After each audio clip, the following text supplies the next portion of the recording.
And now, ladies and gentlemen, please fasten your seatbelts. Welcome to PreneurCast. You know, business cards being swapped, beers being drunk. Can I say a nasty word? Can I say procrastination? With Pete Williams and Tom Kosher. How well did that go down? Talk about that entire thing in a very another rant and soapbox episode if we want to. Visit us online at PreneurMarketing.com.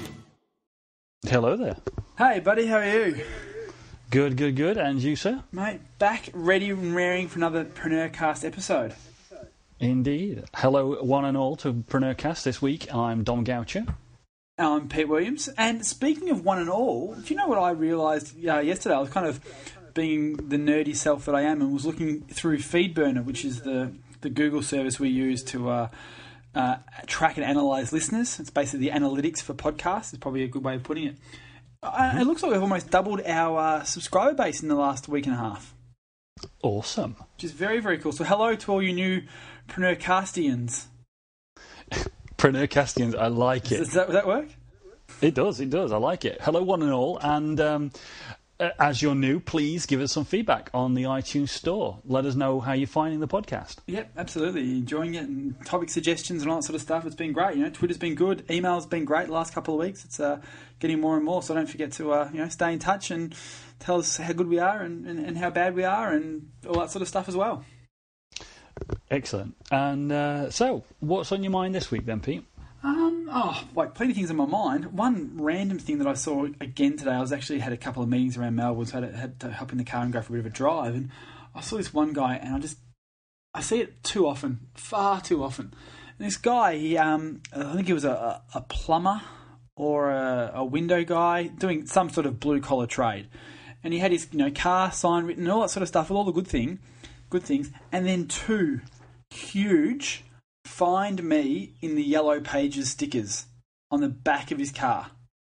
And the reason for my hatred of those stickers is not because of Yellow Pages. Look, I think Yellow Pages isn't the best ROI you can get for your marketing dollars these days. I mean, there's plenty of other places. AdWords is obviously clearly the new place people are going and spending their previously spent Yellow Pages dollars, because obviously historically when people wanted a solution to a problem, they'd usually go to Yellow Pages to find someone. They'd go to plumber, and under P they'd find some plumbers. And now it's going to Google and typing in plumber Melbourne and your ads come up. So it's a much better spend. So it's not about that. There's definitely some businesses that can still have a very positive ROI from the Yellow Pages spend. The thing that bugs me is that this guy has basically told his prospective customers to go and look in a place full of ads from his competition. It's like, imagine doing a direct mail campaign, right? So imagine actually buying a list of prospects, doing a direct mail campaign with your threefold brochure and all that sort of stuff, and then stuffing the envelope with your competitors' pamphlets as well. You wouldn't do it, would you? It's just like, it's a very, very good point. In this day and age, yeah, that's a very good point. It's just like, why would you go and tell your prospects to go to a resource that is full and just awash with your competitors' ads and contact details? Make it easier for them to get three quotes, why don't you? It's just, I think, that in a way, in bringing it back to a more modern day thing, that is a fantastic example, and yeah, that's great. But it's actually also putting an extra step between the client and you. Yep, yeah? Exactly. It's like, okay, you could ask them to call you, you could ask them to email you, you could ask them to go to your website, or you could ask them to find a copy of the Yellow Pages, thumb through it to find you. It's insane, isn't it? I'm hoping he got some ridiculously cheap or big discounts from his Yellow Pages rep for agreeing to put that sticker on his car. Like, and it's happening now too. Like, there's been some photos that are sort of floating around the web and stuff of. Now there's window decals that are being handed out, particularly in the US. Find us on Google Local. Yeah. Find us on Yelp. Find us on TripAdvisor. Mm-hmm. It's the same sort of thing. It's like those resources are designed to send you traffic, send you new business, send you new prospects. Why would you go and push people to those places? Yeah, unless you go to a store that's closed, walking up to a store, looking at the window, and the sticker says "Find us on Google Places." Who is actually going to do that? Stood outside the store. It's insane. Like, and, from a web, let's talk online. Let's actually make this digital. Make this even more apparent of how bad this is in business. I was looking at a website the other day for something, and on their site, they were an e-commerce site, and they use a lot of sort of the shopping.com and Google products, and ShopBot is one here in Australia, like the aggregators that you can go to sort of say, I want to go and buy a Canon 500 Mark III camera, and it'll give you the price comparison type service. Mm-hmm. And on this person's website, on the actual camera website, they had links back out to all these comparison shopping, saying, hey, find us on these comparison shopping sites. Again, I'm like, unless you are definitely the cheapest and you're sort of making a statement like, look how cheap we are, again, why would you send people away from your store to a place where they can see all your competitors' prices? It just... Wow.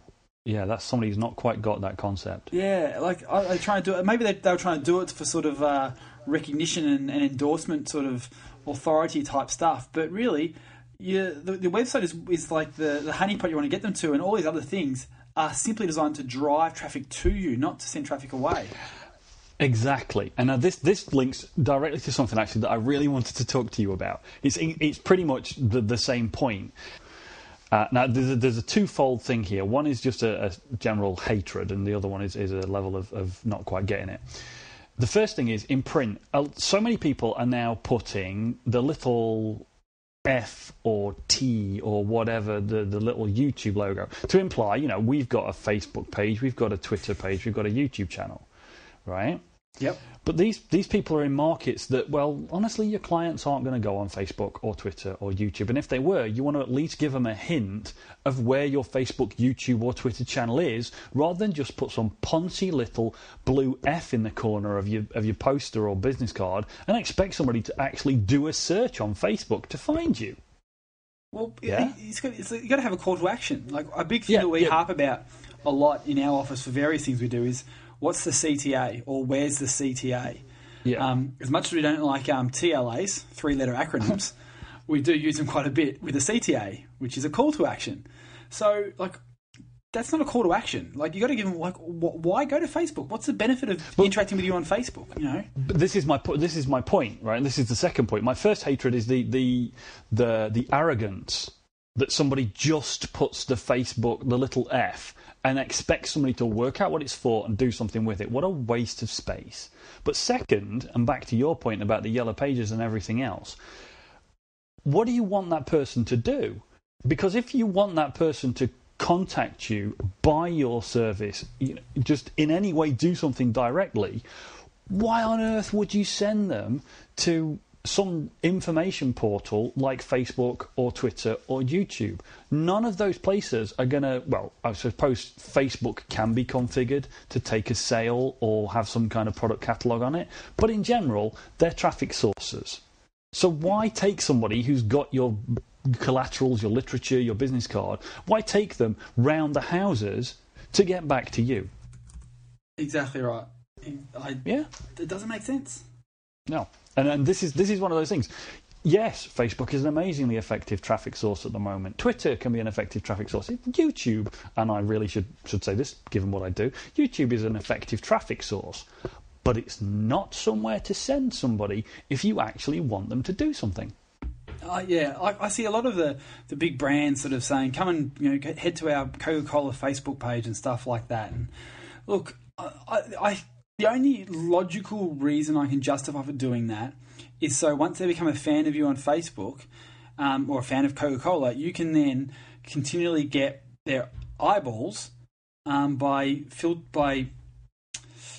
I won't say spamming their Facebook feed, but communicating to them via their Facebook newsfeed. So you're continually getting eyeballs. But it still goes back to that old school marketing mindset where it's all about billboard advertising and getting, part of eyeball share.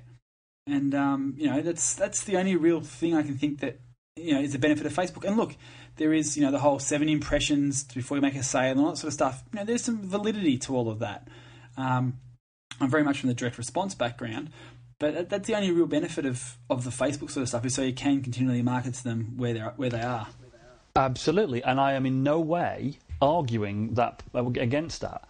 But the thing I'm trying to emphasise here, because it is a totally Facebook and Twitter and YouTube and those places all are ways of getting your message to people when they choose to subscribe to you. They're all different ways of getting your message in front of them and on a regular basis in a hope of doing enough touches that they actually come back and buy something from you. Great. But if you actually are paying for an advert in a newspaper, print ad, or if you're doing your business cards, that's the time that you actually want somebody to take a direct action. And if you send them to your website onto a page focused on the actual offer that you're advertising, if there they see a Twitter, YouTube, Facebook link, and there they decide that right now I'm not ready to buy, but hey, you know what, I'll find out some more about you, and maybe either it's just another version of signing up to your email list at that point. Yeah? Yeah. But a lot of people say this. When you're trying to sell something, reduce the number of options, preferably down to 1. Exactly. Because the too many choices means somebody won't make a choice. Yep. Yeah, exactly right. They'll just get distracted, and they'll get, sending someone to Facebook, they're going to get distracted by their friend's photo from Saturday night out at the nightclub. They're not going to be thinking about Coca-Cola. They're going to easily hit home and head to the newsfeed and start looking at their friends and stuff. So, there's so many times that, I guess this is sort of not what we were going to initially talk about. It wasn't the plan for the episode, but there's so many times people just do what other people are doing without really thinking through why, and not really knowing what the actual outcome was. And there's a classic story that I do love that a lot of people have probably heard, but it's a story, and it's told in so many different ways, in the first person and the third person. But it's essentially a story of a woman who was Christmas Day, and they were cooking the Christmas roast at lunch, and the mother of the young lady whose house the Christmas party was at was there cooking the roast, and they cut the ends off both. They cut 2 ends off either roast and put it in the roasting pan. And went to do the roast, and the young lady said to him, "Mum, you do cook a great roast, but why do you cut off both ends of the roasts before you put it in the pan every time? I know you've done it for years and it tastes beautiful, but what's the reason for it?" And the mother said, "Well, look, actually, I don't know why. My mother, your grandma, always did this, so I just do that too. It's the way she cooked roasts, so it's the way I cook roasts." So they went into the living room and thought, well, Grandma's here, it's Christmas, the family's together, so we'll go and ask Grandma. She's sitting in the corner with a brandy and having a good old Christmas chinwag and stuff like that. And they're going, well, Grandma, why did you used to cut the ends off the roasts and cook the roast that way all the time? And I know it was makes the roast taste better, but what actually causes the roast to taste better because of that? And Grandma said, well, look, I don't really know. My mother, your great grandmother, used to do that. So they went, well, great grandma's here. She's a bit dithery and she's a bit old, but we'll ask her. She may remember. She has sporadic memory, as old chooks do. So they went back into the TV room where there she was watching the old Christmas carols and all that sort of stuff. And great grandma, look, we're cooking lunch and it'll be ready in about half an hour. So just a quick question: why did you used to cut both ends off on the roast? Because Grandma does it and my mum does it, and we're just wondering why that actually is. And Grandma just sat there and looked a bit dazed and confused, and they thought, the poor dear, she's kind of forgotten what the hell we're talking about. But she started laughing and turned to her daughter and granddaughter and great-granddaughter and said, the only reason I cut the ends off the roast is because my roasting dish and oven was too small. And, it's an interesting story because it's just like people just do stuff they see other people do because of them doing it, not the reason why. It wasn't about making the roast taste any better or letting the juices flow or the heat get in or all the other sort of possible reasons you cut the ends off the roast. It was purely because the oven was too short to have the roast that they used to buy from the butcher. And it's just about sort of thinking through the why. Like, why would you go and put a Yellow Pages sticker on your car? Why would you send people to Facebook? And there's definitely reasons and justifications for everything you can do in marketing and in business. But just the outcome one person wanted when they were doing this doesn't necessarily going to give you the right outcome you want for your marketing. And another thing that I love about this whole thing, that another little anecdote and tale that I actually mentioned, I think I wrote about it in my first book, that it's about the whole 25 words or less contests. I think Robert Cialdini talks about it in Influence, the awesome book, which I think we've spoken about before in the book episode we spoke about. And yeah, we did. Yeah, he talked about this 25 words or less thing, and like the main reason you do a 25 less contest. When you sort of read a magazine or you read some sort of contest is out there and they ask you, well, in 25 words or less, answer this question. And, things are like, 25 words or less, why you like macaroni and cheese, or 25 reasons why you should win this holiday, or 25 words or less, tell us in 25 words or less the craziest accident you've ever had. Those sort of contests? Yeah. And, look, a lot of people are doing these contests and you sort of see them everywhere. But if you really sit down and analyse what the main reason and why those 25 words or less contests were initially used as promotion tools, it comes back to an influence aspect and almost NLP to a certain extent. It's that whole commitment and consistency thing. Because if someone actually sits down there and writes, I like, Johnson's macaroni and cheese because of these reasons, you're verbalizing to the world why you like that product. So you're going to be consistent with your commitment next time you're in the supermarket going to buy some food. But running a contest as a brand, telling it, maybe your brand might be, let's think of a brand. This example could work with it. Let's say you're in the Robitussin. You do Robitussin or aspirin or something along those lines, something in sort of the health and area. And you run a contest to say, tell us in 25 words or less the craziest accident you've ever had. So that kind of fits with your brand because, Robitussin or aspirin or Band-Aids or something like that, fixes accidents and helps you sort of get over an accident. So you can sort of see how that ties in. But realistically, talking about in 25 words or less about your crazy accident makes you no more fonder or no more likely to be committed to and consistent with the Robitussin brand. A better thing would be is tell us in 25 words or less the craziest accident that Robitussin fixed, or why you think Robitussin's the best cure for headaches, or something like that. Because when people verbalise that in the answer, that's they're going to be committed and consistent to it. So that's the real reason of the 25 words or less questions. But so many people go and model that, and they go and actually model that without even knowing why that was actually originally there. They go, that's a pretty cool idea to get an answer from people and make them actually jump a few hurdles. But it doesn't really give you the main reason that 25 words or less contests were invented. That's actually a really good example because once you explain it, it's obvious. Just like the whole of the Influence book by Cialdini, by the way. But once you explain it, it's obvious. But if you don't explain it, it's an easy mistake. Oh well, this guy did a 25 words or less competition and it worked for him. I'm gonna go do a 25. But that the one place relevant to our audience and relevant to what we normally talk about, the one place where this is the worst, the most rife, where people just look at somebody do something or hear that you need to do something and go ahead and do it just like in a rote manner, is SEO. Search engine optimization. Just thinking back over the years, the conversations that I've had with people who maybe own their own business or even call themselves search engine optimization SEO consultants, and these guys have got, well, we used to have a saying. You've heard the saying, got hold of the wrong end of the stick. Well, very often we used to say certain people had hold of the wrong stick. Yep. It's even worse when you realise how simple the basic rules of search engine optimization are by sitting down and working out what it is that Google's trying to do. When you work out what Google's trying to do, it's actually obvious that whatever it is you were doing isn't going to work. Things like choosing a keyword.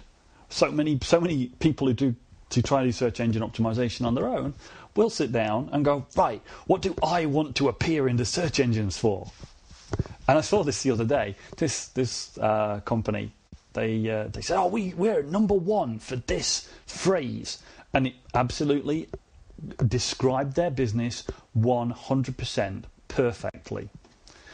Sadly, the number of people searching for that phrase on Google was a big fat 0. Yep. This shocked them. Hey, it's age-old advice. It doesn't matter what you want to sell. If nobody wants to buy it, you're out of luck. That's it. Well, I think it just comes down to sort of just, before you implement something, understand the why behind it. Yeah. And so that's all it comes down to, really, is to sort of take stock of what you're doing in your business and working out, okay, what's the true outcome we're trying to achieve by doing this particular piece of marketing? What am I, and it's not about always making sales. There's, various other ways, but why am I going to run this 25 words or less contest? Why am I going to put this banner on here? What is the actual reason? How is this going to actually affect sales, and why is it going to affect sales, and what are you trying to think of? And that's why testing is important. But modeling's great to a certain extent, and modeling's a great place to start.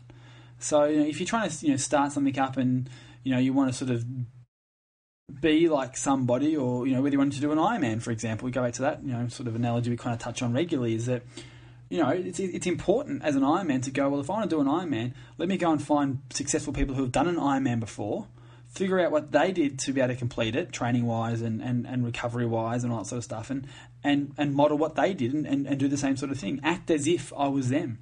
And that's really important. But at the same time, find out why somebody did something. Maybe you look at someone's training schedule as a bad example, and they did an indoor cycle class 4 weeks out of the 20-week training campaign. And if I start doing that, that's fine. But the reason they probably did that is because it was raining for those 4 weeks. I don't know. Like, you don't just getting someone's training schedule is not enough just to model off. You got to understand why they chose to do certain things on certain days. Maybe they had to do a swim session on a Friday because they had a business meeting at 6 a.m. every Friday morning. But is that the optimal way to actually train for an Ironman? I don't know. Maybe not. So, it's a very analog type example, but it's all about understanding the why of what you're modelling, not just modelling for the sake of modelling. Absolutely.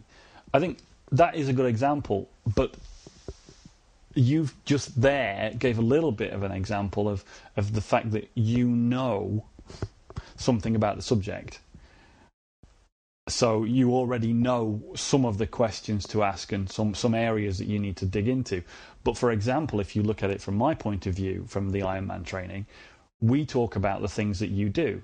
And if I take what you do on face value, you explain why you do it. So you explain that you have to train regularly. You explain why you're taking time off. You explain that you're cycling, that you're doing the running and the swimming. But you don't necessarily tell us everything that you do. It wasn't for weeks until you mentioned that you just had a sports massage. But I imagine that if you didn't have a sports massage, you wouldn't be anywhere near as effective as you are. Oh, not at all. Exactly. But it's not, again, something that's obvious to somebody just observing from the outside. Someone who isn't interacting with you, isn't asking you questions, and isn't finding out the reasons why. That's the question you sort of mentioned before. If you don't know about a topic, you don't know the questions to ask. But really, once you see what that person's doing, just find why. Ask why. But go back to the 4-year-old kid that used to annoy the hell out of your mum. Why? I still remember my dad saying to me, because I'm your father, that's what I said.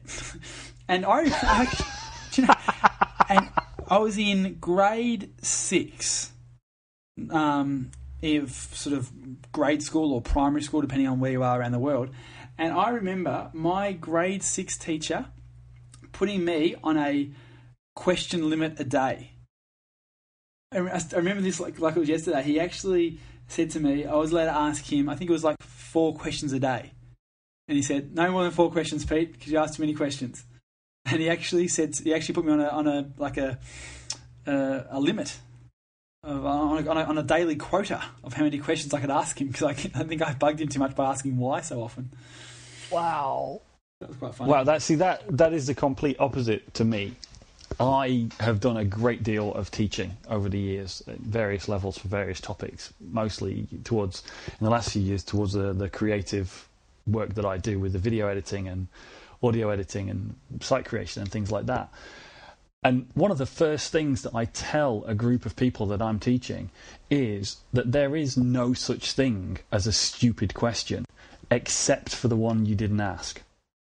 And I could not agree with you more. I couldn't agree with you more. And it's definitely, if you go and invest in someone's course, use their damn help desk and bug the hell out of them. That's what you're paying for.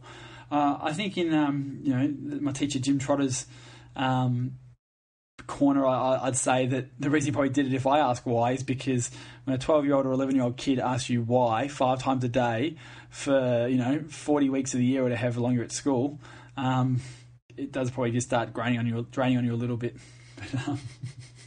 But no, I couldn't agree more. You definitely want to be asking why for everything, and don't be afraid to email us or send us messages on Twitter and ask us why we're doing certain things and why we, do whatever we want to do. We're happy to sort of help you guys out and give you the advice that I can. Absolutely. Already, a couple of people have asked us our production sequences, how we get this podcast out. In fact, one of those questions was the origin of a little magnum opus that you did, Pete, about how you produce so much content so quickly. The video you and I worked on together. You're the guy who does the mechanics, so to speak, and it was probably going to be the main topic I wanted to chat about on today's session. But I think we've been railroaded by this other discussion, which is very important and definitely worth touching on. And we'll keep the mechanics conversation to the next episode or a future episode. But to keep it timely, the great guys over at Noble Samurai, the guys who make Market Samurai, the awesome keyword research tool, and Domain Samurai, and also Article Samurai, which they've just released as well, which is an awesome new product, asked me to do a video piece for them about leveraging your core content and a system that I use. I mentioned it not that long ago at a workshop like a private, fundamentally closed door workshop that I ran with Dave Jenyns, that most of the Noble Samurai team came to actually, and they sort of asked me, can I share it with their list, because it actually fits in very, very well with their new products. We did a video which was about 40 minutes long. Is that right, dude? Yeah, about 40 minutes long. Yeah. Talking about how fundamentally I produce content using systems and leverages and team, i.e. you in this instance. And it's been great. It's been out there so far. It's got some awesome feedback, and it's available on the Noble Samurai Dojo, their support center. No opt-in, nothing to buy. There's no sales pitch in it at all. It's just 40 minutes of raw content that I did for them as a favour. I've known Eugene for 10 years, I think, way before Noble Samurai, when we were both in very much past lives, actually. We've sort of gone full circle. So, just as a favour to them, they asked me to sort of do this piece of content. So definitely, and Davey J's done an awesome piece of content for them as well about outsourcing, how to hire and train and manage your staff. So we'll put some links to that in the show notes. But it definitely goes down the whole track of how to actually leverage your time and actually produce a huge amount of content across multiple mediums very, very quickly and very, very easily using a system and a process. Yeah, and really, leverage is one of the big things that we're all about here, about getting the most effect for the effort, the most return on investment, whether it's advertising spend, marketing effort, or just in general day-to-day business. So that was a good example of you talking about, or us talking about, one of our processes. But we're not hiding anything here. If you folks want to know how we get this podcast out every week, despite the fact that I'm in sunny Spain and Pete's chattering his teeth away there over in Melbourne, ask us. We're happy to put something together, either as a podcast episode if it's suitable, or Pete will produce one of his videos. We're here to help you folks get the most out of our experience. Yeah, well, let me give you my quick take from my side of how to get this podcast out. I turn up, open up Skype, and talk for half an hour. That's my involvement. Let's be completely frank about it. And then Dom does all the mechanics very, very well, and we can talk about how those mechanics work, because even Dom, has leveraged himself in his own time to make this streamlined for him as well. So it's not about just one person leveraging their time and making someone else, dig the ditch themselves. It's about finding the tools to actually help you and help your team get the most leverage as well, which is really important. Absolutely. Cool. Well, we are round about time, sir. We were nowhere near on topic from what we decided we were going to talk about, but it was definitely very interesting. I really like that little story about the cutting the ends off the roast there.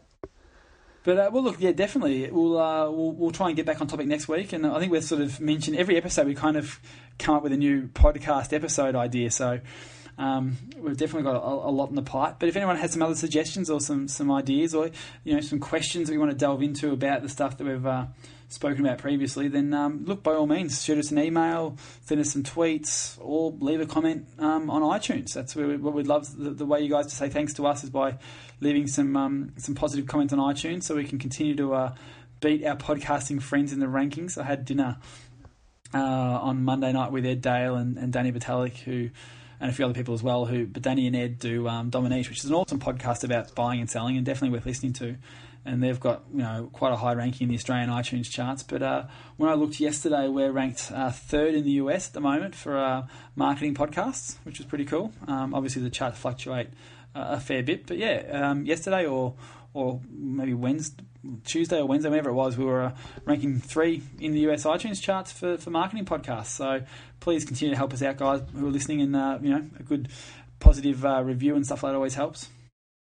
Yeah, and thank you to everyone who has downloaded the podcast, listened to it, and given us feedback, because it's that downloading, listening, and giving us feedback that's getting us the rankings, which mean hopefully more people get to find out about what we talk about, and hopefully some of them find it interesting. Well, exactly. And if you've got a Twitter or Facebook account, this is our way of saying, please say thanks if you can, and just give us a bit of a tweet or a Facebook, so your followers and friends who might be interested in this sort of stuff can get on board the PreneurCast train and enjoy as well. Indeed. Okay, buddy. I will catch you next week. See you next week. You've been enjoying another fine episode of PreneurCast with Pete Williams and Dom Gaucher. Make sure to hang out with the boys online at www.preneurmarketing.com or drop them a line via PreneurCast@preneurgroup.com.